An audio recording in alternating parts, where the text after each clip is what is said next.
Ассалаумағалейкум, құрмет достар. Баршаңызға қайырлы күн. Мал жандарыңыз аман ба?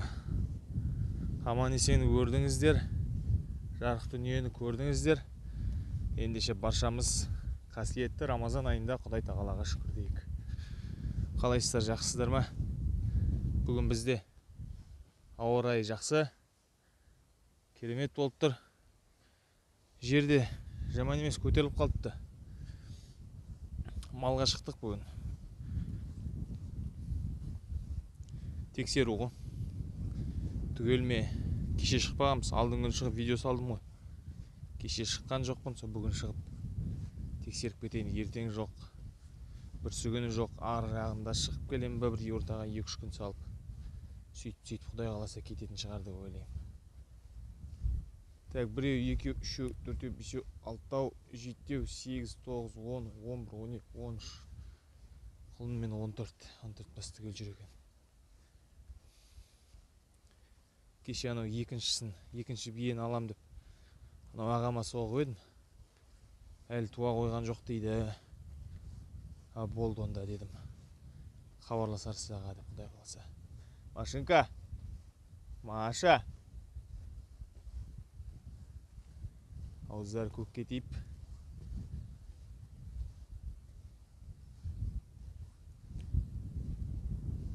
Атаман!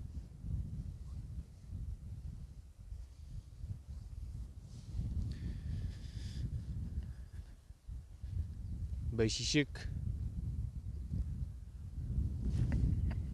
теріп жеп жатыр бәрін.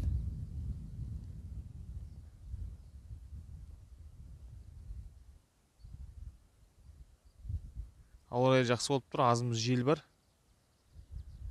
Солтүстік бағыттан соғып тұрған. Бірақ ештеңе етпейді. Азымыз. Мәссаған әй шыбын шығыпты. Жерлерді нағып қазып тастады екен. Маңдалада.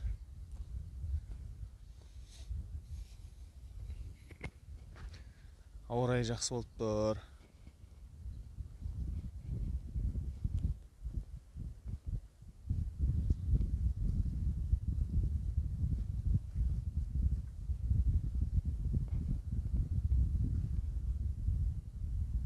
Серый. Сол таңертең GPS сигнал келген жер. Дәл сол жерде жүр екен. 1-2 балдың үстіне шығып бинокль салып едім.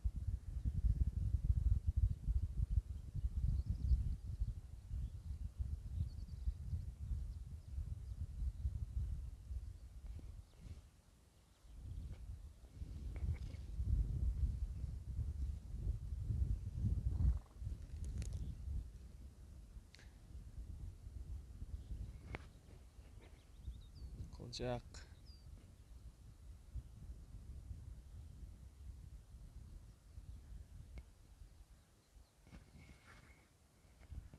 Осындай жағдай достар. Келіп кетейін, көріп кетейін, түгендіп кетейін деген ой.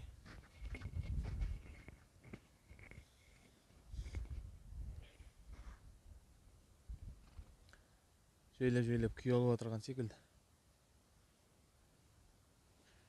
Жусанның түптері де кәдімгідей көгеріп жатыр. Кешегі жаңбырдан кейін жерге де жақсы болған сияқты, едәуір көтеріліп қалыпты. Тағы да жаңбырлатып кетсе деп үміттенеміз ғой енді. Жалпы енді алдағы уақытта амалдар нелер бар ғой. Жаңбырлататын шығар. Құдай қаласа. Біздің елде қызғалдақ шығады бұйырса. Осы қыр жақ бетке қызыл болып. Кейбір жерлерден көрініп те тұрған шығар.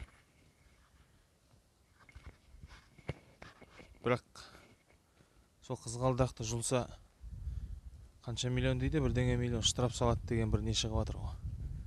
Ай, оның бәрі қыршыған сөз сияқты тек. Хайп үшін.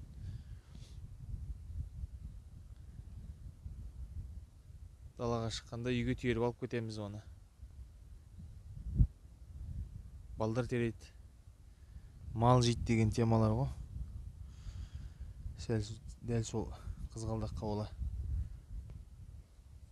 штраф салып жатса көрерміз. Шығатын уақыт осы жақындап жатыр, жайлап 20-сынан әрмен қарай көрінеді қылтиып. Осы қыржақ бетке шығады. Анау ауылдың үстінен өтетін Атырау-Орал тас жолының іргесіне де шығады.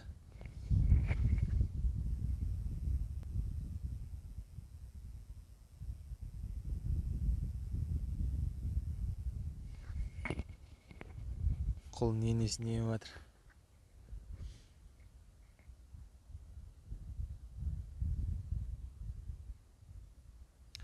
Атаман!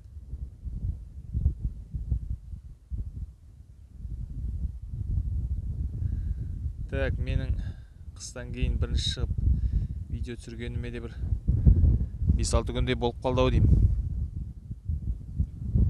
Сол кезде кәдімгідей әбір жеп жатыр еді түрлері. Едәуір кішкене нетіп қалыпты. Жаман емес.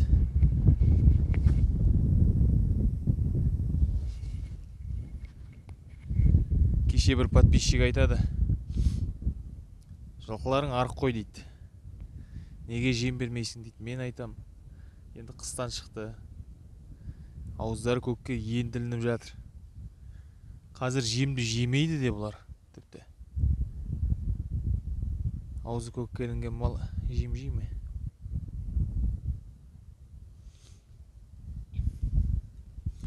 Иә, кішкене арықтау, енді ештеңе етпейді. Жерде көк бар. Көктем бойына Құдай қалап жаңбыр не жауса, жер жақсы болады. Жазға жақсы түседі ғой, иншалла. Қазірдің өзінде жақсы жер. Дала кәдімгі көк кілем төсегендей. Енді қарыс шөп бар деп айта алмағанмен 3-4 сантиметрлік шөп бар, едәуір өсіп қалған. Бәйшешектерді жеп жатыр. Ертең жайлап Құдай қаласа қоңырбас шығады. Бұйырса. Сол қоңырбасты жеп, жілігі майға толған мал жақсы болып кетеді ғой, иншалла.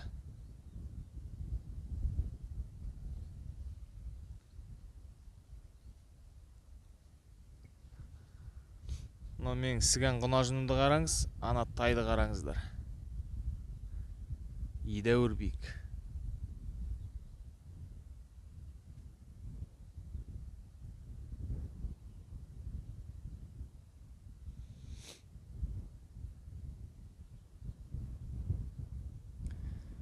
Едәуір биік. Бұл сіған құнажын мотылек. Июньде дүниеге келді. Маусымда. Содан тамыз августтерде енесі қайта-қайта бөлініп кете берді. Ана үйір, мына үйірге. Сосын сөйтіп жүргенде құлыны екеуі жоқ болып кетер деп, құлыны жоқ болып кетер, қасқыр бірдеңе жеп қояр деп.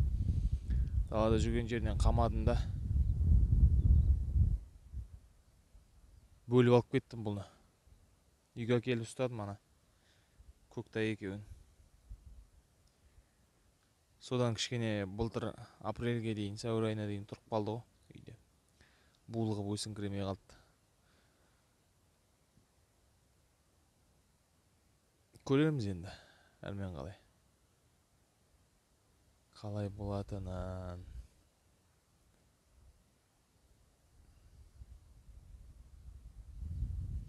Биыл құнажын шығып тұр. Июньде шығады, то есть, құнажын. Осындай жағдай, достар. Мал түгел.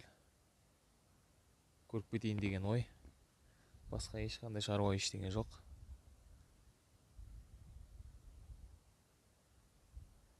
Әзірге туайын деп қарны шәлтиіп жүрген мал жоқ осы үйірдің ішінде.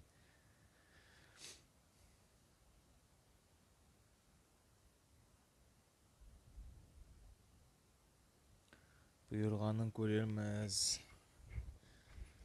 Малдарыңыз жоғалмасын, жоқтарыңыз табылсын.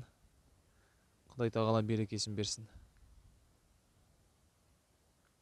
Каналға тіркеліп,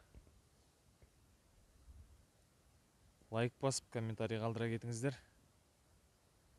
сіздермен бірге ата кәсіп қазақ YouTube арнасы. Баршаңызға ассалаумағалейкум.